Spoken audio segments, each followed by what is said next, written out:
So the Virginia Cavaliers will have themselves a new quarterback in 2026. They bring in Bo Prabula from Missouri, and I got to ask myself, is he going to be the next Haynes King, or is he going to be the next Jackson Arnold? I guess we'll find out. Virginia will host North Carolina State in week 0. The Cavs will be a 5.5-point favorite. Total sits at 54.5. And we're going to cover this game as part of our series, covering every game in week 0 and week 1 on Wager Talk TV. Let's get into it. We got the NC State Wolfpack. Dave Doran has coached 13 seasons at NC State, and 11 of those 13 seasons, the Wolfpack had a winning record, and he's had 8+ wins in 5 of the last 6 seasons. This team was pretty solid last year. They opened the year with a 38-31 win at home against these Virginia Cavaliers, and they're bringing back their quarterback, CJ Bailey. You don't hear a lot of hype about CJ Bailey, but he's a guy with experience, same coach, same system. He's got to replace some receivers, but Bailey has been solid, and a lot of teams don't have that luxury of bringing back an experienced quarterback. Last year, he threw for over 3,000 yards, 25 touchdowns, 9 interceptions. They did completely overhaul the receiving core. The top 5 pass catchers are all gone from last year, including the RB1 Hollywood Smothers, who transferred to Texas. But they bring back the second string running back, Jaden Scott, who had 595 yards and 4 touchdowns as the backup last year, averaged 5.6 yards per carry.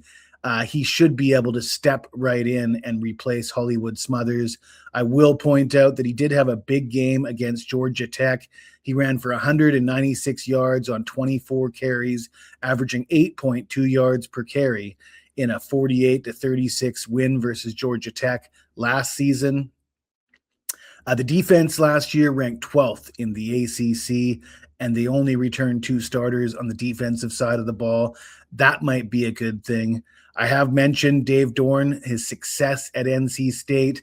So when you look at bringing in new talent, recruiting new players, bringing in guys in the transfer portal, the fact that he's had 11 winning seasons and 8+ wins in 5 of the last 6 seasons, it's easy to have faith in a program and a coaching staff that can say that for themselves. So they're the underdog in this game, but I would not be taking NC State lightly, and history has certainly taught us that has been the case. We're going to talk about the Virginia Cavaliers, but before we do, please allow me to tell you about a few promotions we have heading into football season here at Wager Talk, and let's get it started with the NFL preseason. NFL preseason already underway, the Hall of Fame game already in the books. Did you know that I was a perfect 6-0 in last year's preseason, the #1 profit handicapper in the preseason last year? I actually started the NFL season 10-0. I went on to go 4-0 in week 1 of the NFL regular season. Had another winning football season last year with both college and pro football. Really killed it in the playoffs. Some of you may remember that. So for a limited time, the good folks at Wager Talk are giving you the NFL preseason free with a purchase of the first month of the regular season at regular price of $179. You can grab that at Wager Talk right now.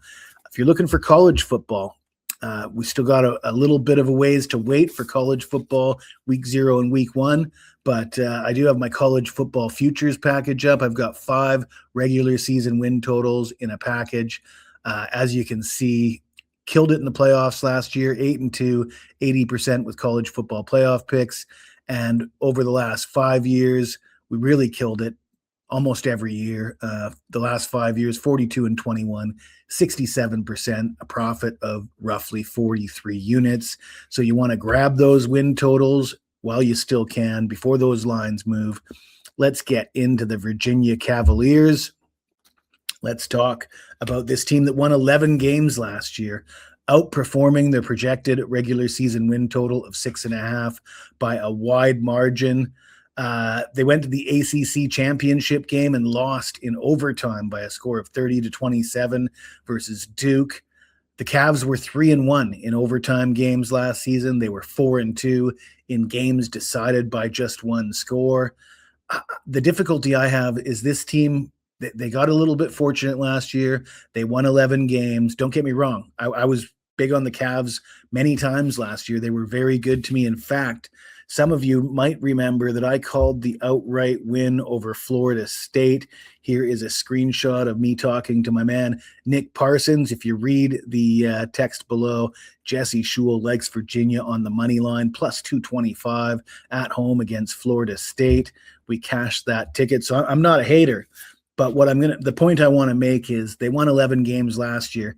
They start this season 0-0. No, those wins last year don't count against this year's standings. And I find it hard to believe that the value is not going to be inflated based on their success last season. You look at their regular season win total, sits at 7.5.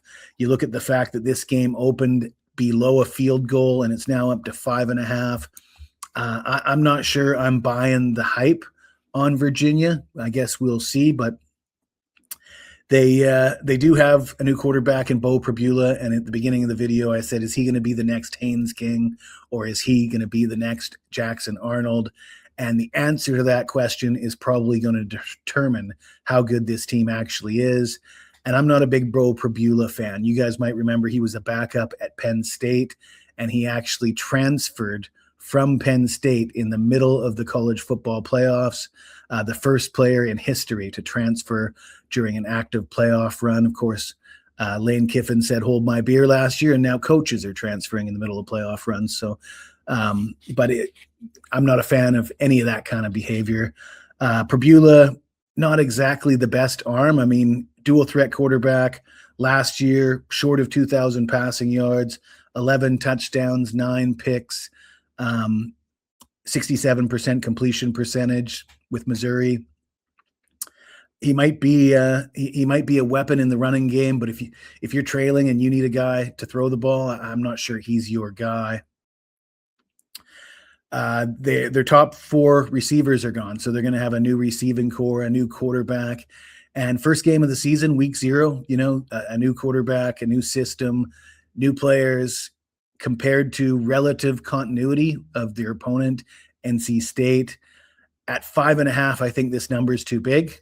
It might not matter. The game might be decided by a touchdown, but the value, the lean for me, has to be taking the dog. NC State plus 5.5 will be the play. If you like this video, smash that like button, subscribe to the channel, and if you've got anything to say to me, even if it's nasty, hit me up in the comments below, and I will get back to you as soon as I can.